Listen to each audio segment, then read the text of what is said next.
It was the pioneering American environmentalist John Muir who first said it. Of all the paths that you take in life, make sure a few of them are dirt. It's a motto that music producer, photographer and motorcycle tourer Simon Lister has enthusiastically put into practice. But what he discovered, who he discovered, while he was travelling those paths, has transformed his perspective. It all started when he pointed his camera at a smiling child in a poor country and triggered the shutter. This is Signs of the Times Radio with Kent Kingston.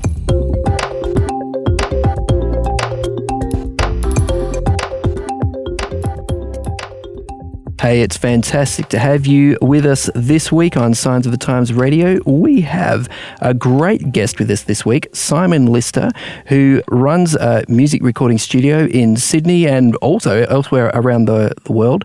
He's also a photographer who helps out UNICEF with his incredible portraits of children. Hey, thanks so much, Simon, for joining us.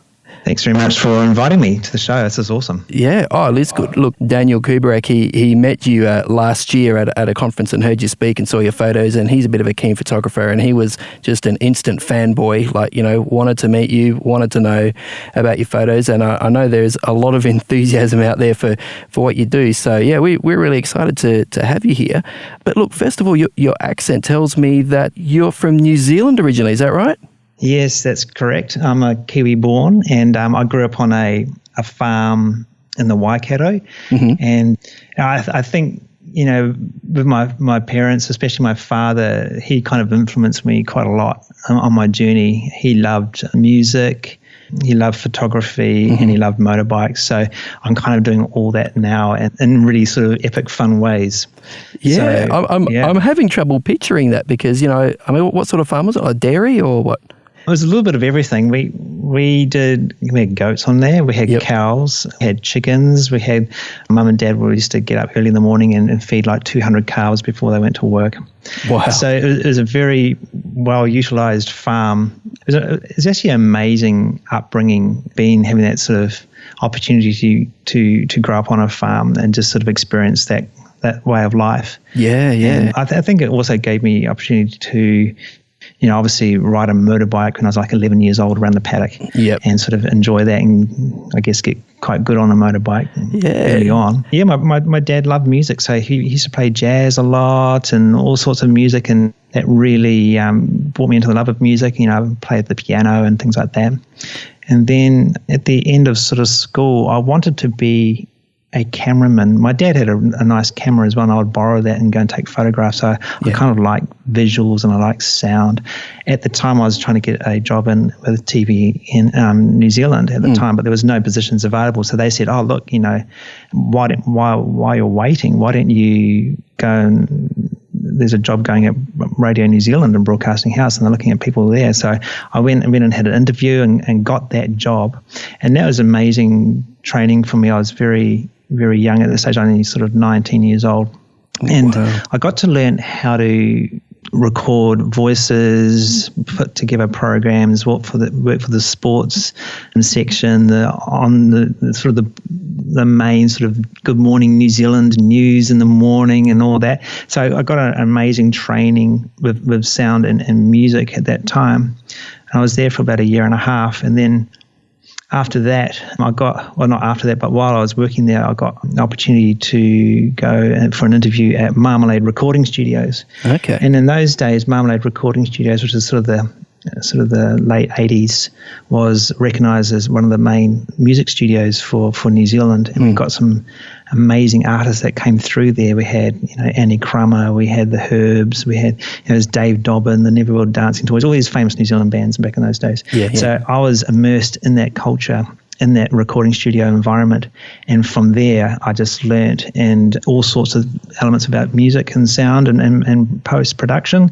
I was their commercials engineers. So we used to have advertising agencies come in and I'll do their soundtracks and work with composers as well, putting their music together for the commercials and then do all the broadcast mixing. So I was kind of immersed quite young, putting together a soundtrack for TV commercials and film and just really managed to, especially in New Zealand, you get to learn to do a bit of everything. I would sometimes go out and record the sound of the dialogue at the film shoot. I'll come back. I would do all the sound effects, track laying. I would sometimes compose the music as well and do the broadcast mix. So I do basically everything that was involved with the soundtrack. You're right. That is a very New Zealand story, isn't it? Yeah. I can farm. I can ride a motorbike. Because in New Zealand there is that sort of, hey, we can do it. We can do anything. Just give it a go. I can certainly see that in your story. Yeah, and it's just real fun. I was really lucky in those days where one of the advertising agencies was Saatchi's and Saatchi's, and in those days they were recognised as one of the best in the world for the work that they were doing. And I was their engineer doing all the sound on their TV ads that were winning sort of awards around the world. So I was immersed in all that culture, and then basically I was there for about 6 years, and then met my wife, Amanda, and she was in Auckland. So we would travel every weekend to the halfway point in Lake Taupo. I was in Wellington at that stage. She was in Auckland. We'd drive and meet for 6 months every weekend, basically, and see each other up in Lake Taupo. And then we were married 9 months after we met. And we've been married for 23 years now. Wow, there you go. And you're running your own business now. Is that right? That's correct. So I was brought to Australia by a company here, a recording studio. While I was there, I managed to get the opportunity to set up my own shop, and that's Nylon Studios here in Sydney. Yeah. And about 7 years after we opened in New York City, and we've got new studios now, which has been open for almost a year in Melbourne. So we've got 3 studios. Man, that must keep you busy. Absolutely, yeah. We're going for 17 years here in Sydney, and we work every day on New York jobs and also Melbourne jobs, so we're constantly throwing the work between all the offices, and it keeps us very busy. We're doing between sort of 60 and 80 campaigns a month just in Australia. That must be tough, tough on you, psychologically, spiritually, tough on your family to sort of keep up that level of work, all that juggling. I've been doing this for 32 years now for what I'm doing. Yeah. That's you sort of get a rhythm, I guess. I get a rhythm. It's my 9 till 6 job. Basically, clients book the rooms to come in for a few hours, and then I guess with that you get to have a lot of people in the industry that I work with every day sort of become your friends, and also you get to understand who they are. They become amazing creatives. They're film directors. They're all sorts of people from all walks of the industry.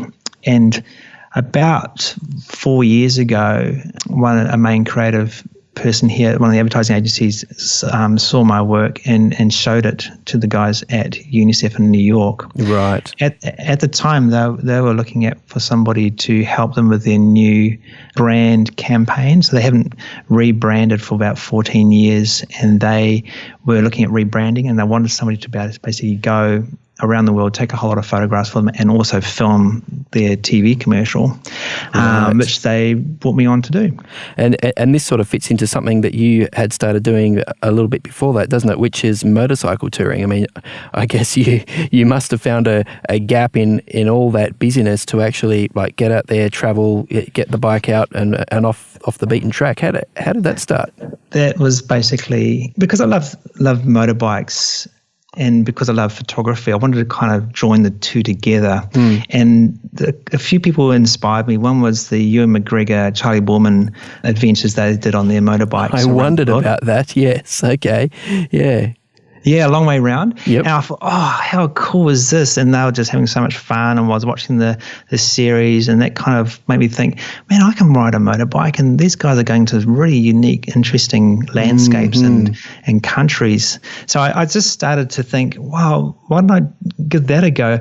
My business was going okay at that stage where I could literally probably go away for a couple of weeks, and then the business would keep going, no problem about me there. So I thought, why don't I do a trip for myself and sort of see how that goes, because of the passion of motorbikes. And also Steve McCurry, I used to love his photographs. So I would look through all his photographs, and I saw some photographs there in one of his books of some shots and portraits of people in Rajasthan, India. Mm-hmm. So it's sort of a desert province, isn't it? It's kind of a triangle in India, and in the middle you got the Thar Desert.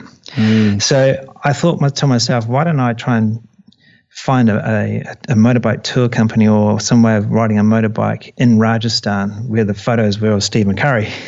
Why not plant myself right into those places, So I did some research on the internet and came across a tour company that basically you put on a Royal Enfield and you can go. Oh, yeah, one of those silver bullets, those are all old vintage sort of UK style, yeah? That's right, yes. So this is a 500cc bullets. Yep. They're not very powerful, but it's more about the classic kind of ride that you go on with them. They're just such a beautiful old machine. Yeah, and I think they actually have kept making them with the original sort of factory parts, have kept churning those. It's like a 1940s, 1950s sort of style bike, and they've just kept pumping them out consistently up till quite recently. So it's like a vintage looking bike, but it's actually relatively new. So yeah, it's modern. Yeah. You can buy them new, and they look old though, but they got really much better mechanics on them. Oh, okay. So I decided to do a trip in Rajasthan, India, paid my deposit, have no idea what I was about to get myself into. Mm-hmm. And my brother wanted to go with me as well. All right. So just the two of you? Or did you go with a larger group? The two of us. Yeah, the two of us went, and we had a guide, and the guide took his father, so it was like a father-son team. Mm-hmm. And then we had a support vehicle which carried all our luggage in there. And obviously safety gear for the bikes and for ourselves as well, like some oxygen and things. Oh, sorry, the oxygen was for the second trip.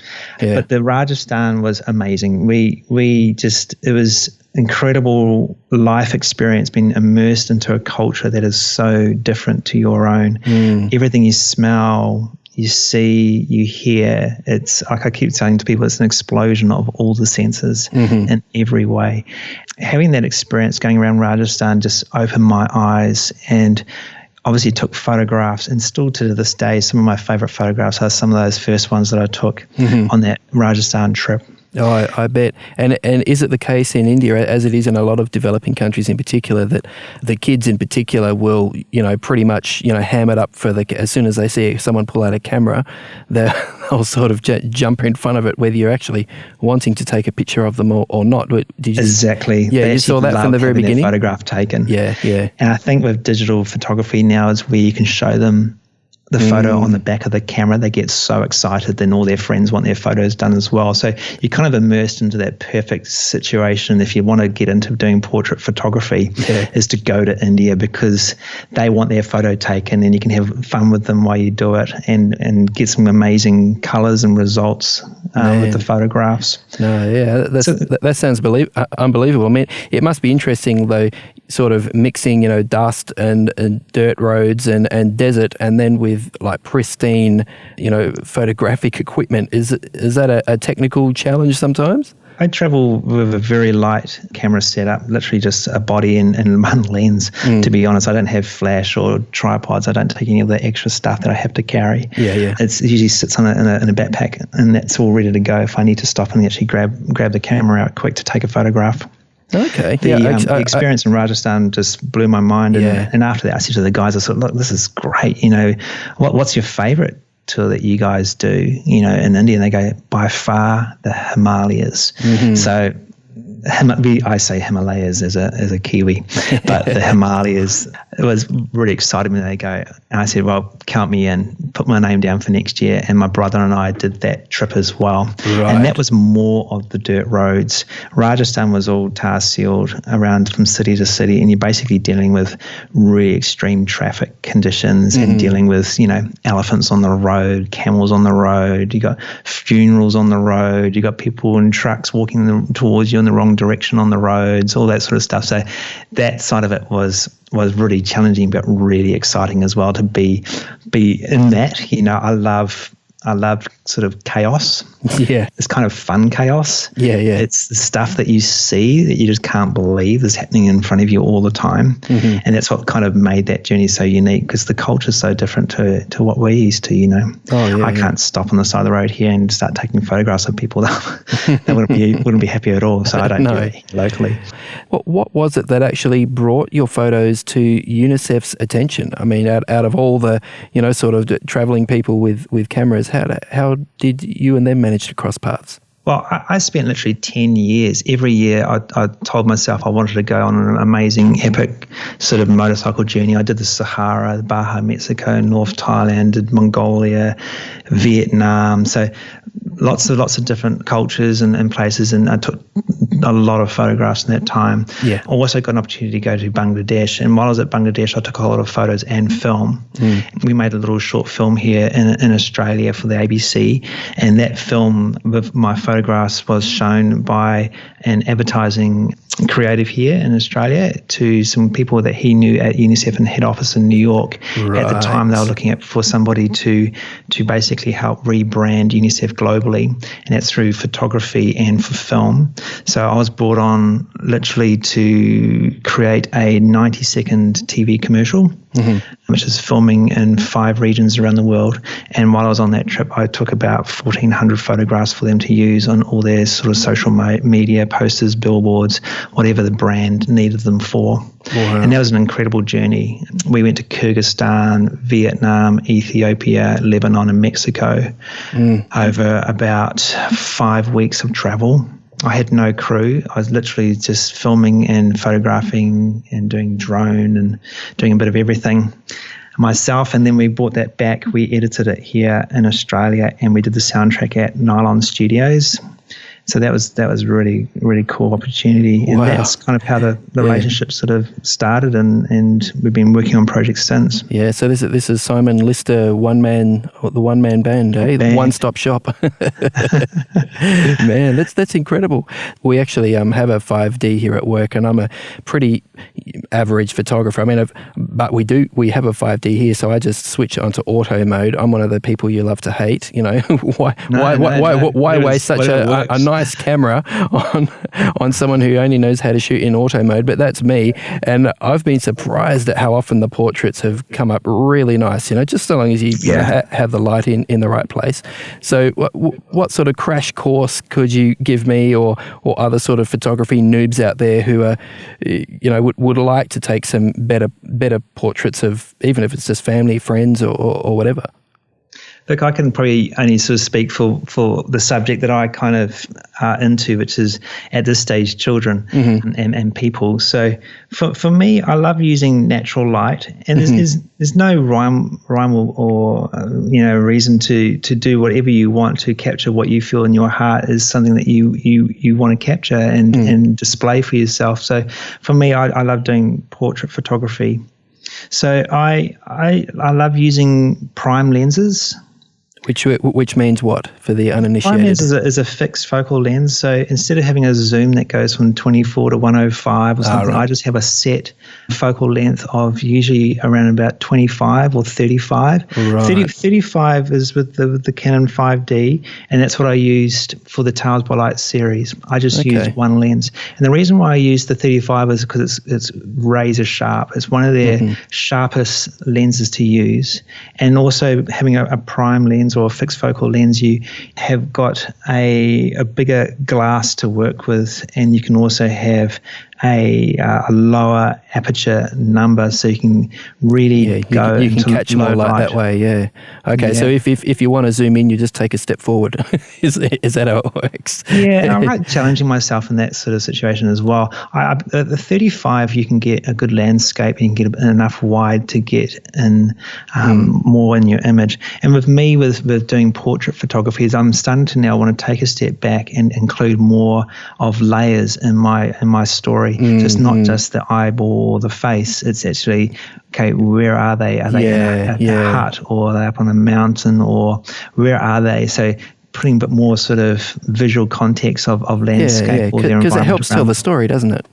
Yes, it helps tell the story. Yeah, absolutely. Yeah, so that I'm trying to teach myself more of that, because I do love getting close into the face, because I feel that also faces can tell so much story as well. Yeah. And obviously the places where I've been to and the children I've met, they've all got some really deep stories there.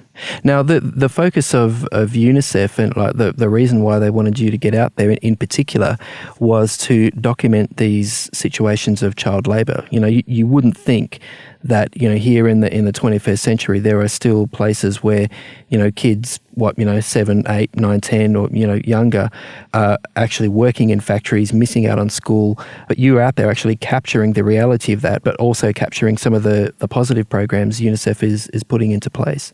Yeah, and we wanted to show what, you know, a lot of countries go through and a lot of children go through as well. So, you know, we had stories of kids working in mines in Bolivia. You know, so it's quite full on, because the government, while we were there, brought the working age down to 10, the minimum age. Wow. So 10 years old.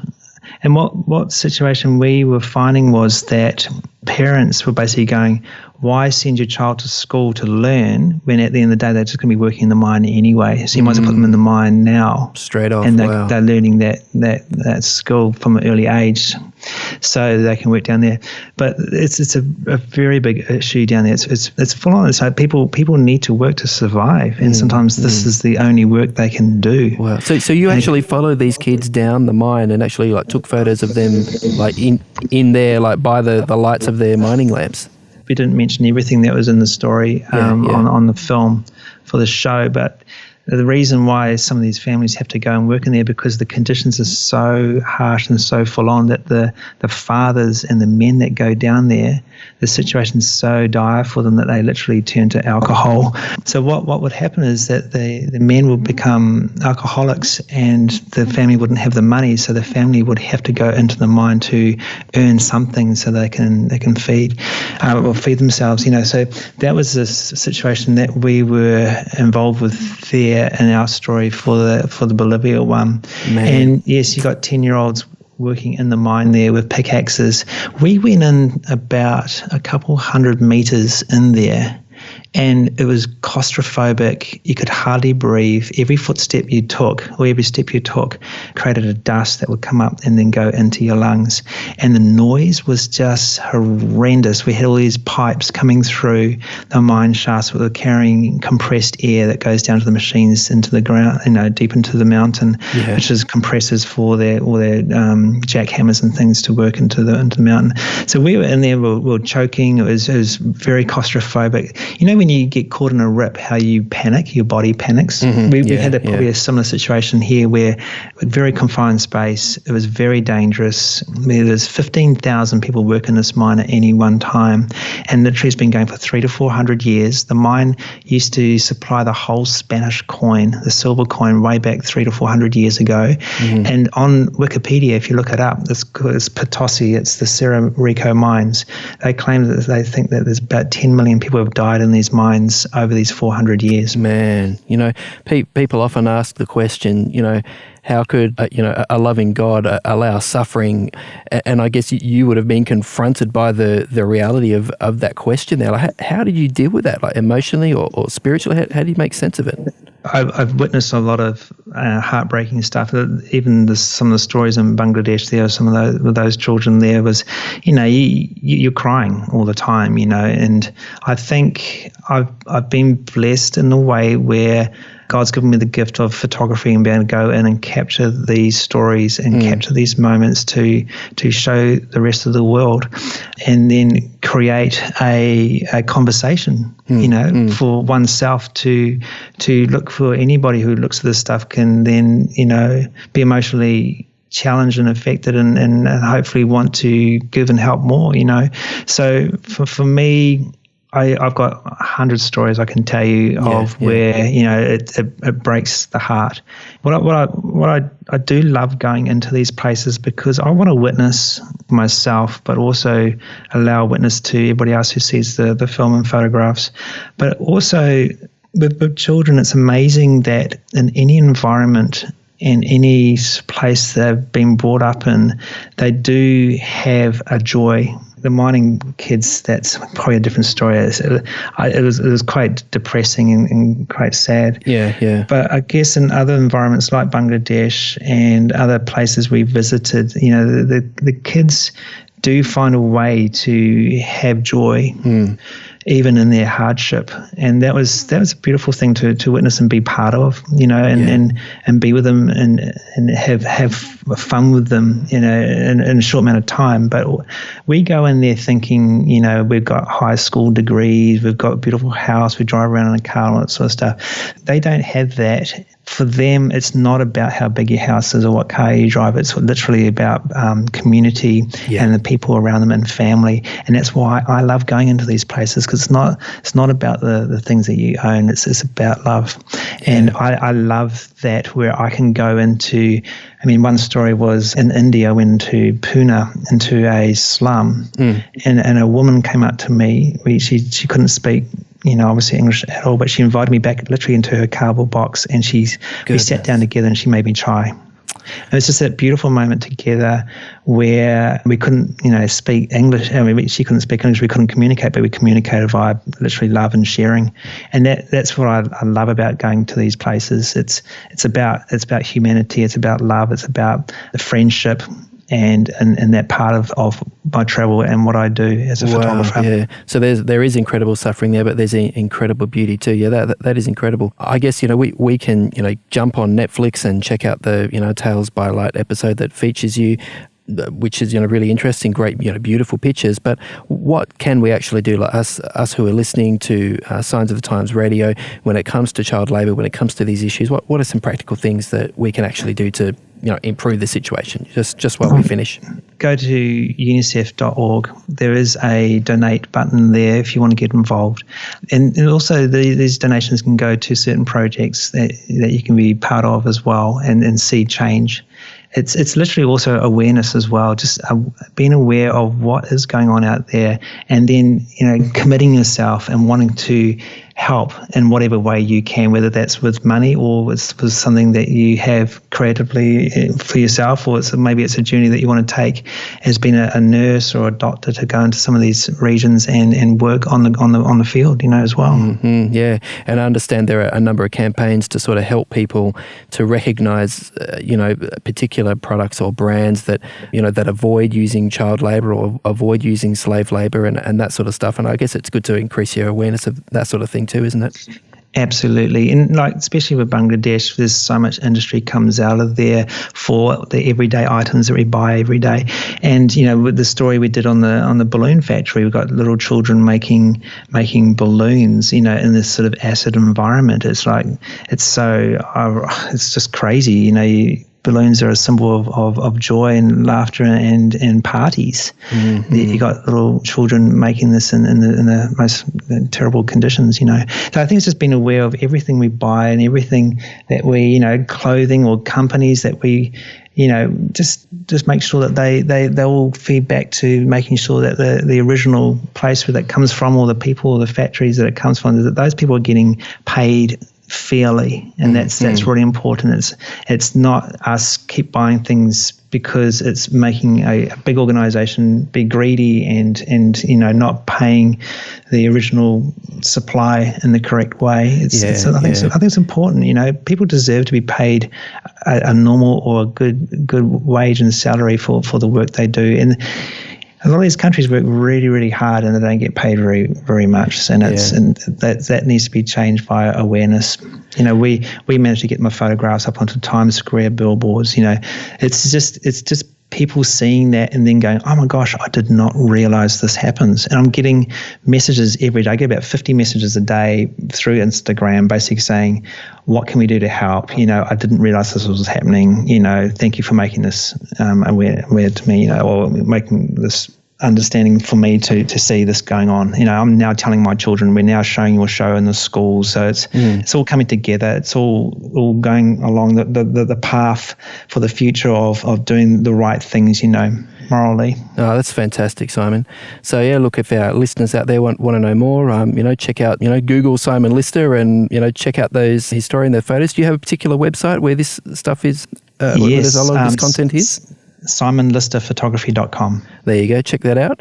And of course, you can also check out the article in the March edition of Signs of the Times magazine, where we have a couple of photos that Simon has generously allowed us to use for that story. Hey, thanks so much, Simon. Really appreciate your time. And yeah, thanks so much for sharing your story. Yeah, thanks so much for including me into your story and your podcast. Today's episode was based on an article appearing in this month's Signs of the Times magazine. A subscription is just $26 for 11 issues a year. To find out more, visit signsofthetimes.org.au. Signs of the Times has been published in Australia since 1886 and is proudly produced by Adventist Media. This is an Adventist Media podcast.